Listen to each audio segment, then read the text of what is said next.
Thank you, sir.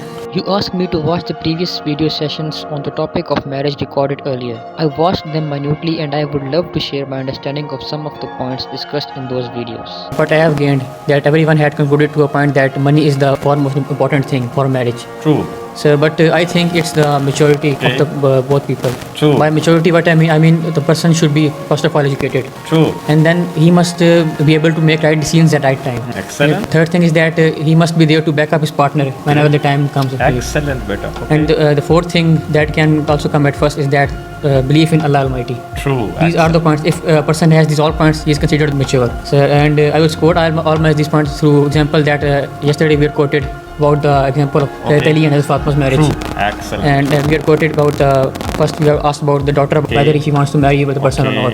If you consider the same example, at the time of marriage of Ali and Fatima, Ali was not financially stable. He didn't have his own house. He tried to define what maturity is. It's a great addition, no?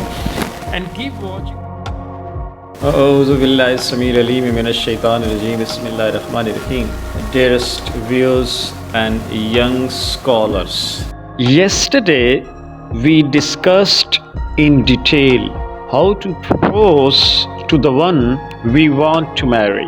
After the acceptance of our proposal, what comes the next? It's the Nikah ceremony. I mean the marriage ceremony, the marriage function. My question, how should this function be organized, arranged, celebrated, etc.? Clear? Yes. Please. So according to my point of view personally, I think that it's all according to your own budget and Excellent. Whatever expenditures you can bear. You can afford in case for an expensive one or even a simple one. Okay. Even a simple mosque or any other incident. True. We should avoid the other activities that are like throwing money in the barrage coming and throwing money in the air and firing and firecrackers, any other thing. If you want to spend money, spend it on food and other items. Not only your family, even spend that money on poor. They can get food of one time. It will help a lot them instead of throwing that money away on stupid activities. Like that's how helicopter is coming and when villages and they're throwing money here and there. And excellent. We can spend that a lot of money, but it should not be in an ethical way. Okay. It should give advantage to any other person, not waste that money. True. So whatever the point I could pick, and I would love to know whether you pick the same. The man is of the point of view that the marriage ceremony should be organized, it should be managed, or it should be celebrated, keeping your budget in view. Yes. First thing. And second, know that if you have a lot of money, it doesn't mean that you should waste it. Even then, you should manage where to spend that money. But there are few things which we should avoid, that we should not waste, throwing money, that different people are there, that you're dancing, etc. And the other thing which Mr. Hassan Nawaz drew our attention to is that it's we not to forget the poor community in the area the function is organized in. Thank you, sir.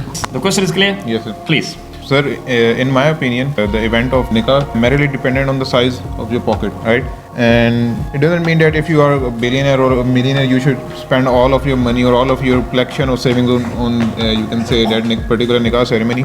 Secondly, in my opinion, the thing that really matters is the social circle or the social status of the family. If you can say if someone is a politician or you can say a doctor, he must definitely have a big social circle.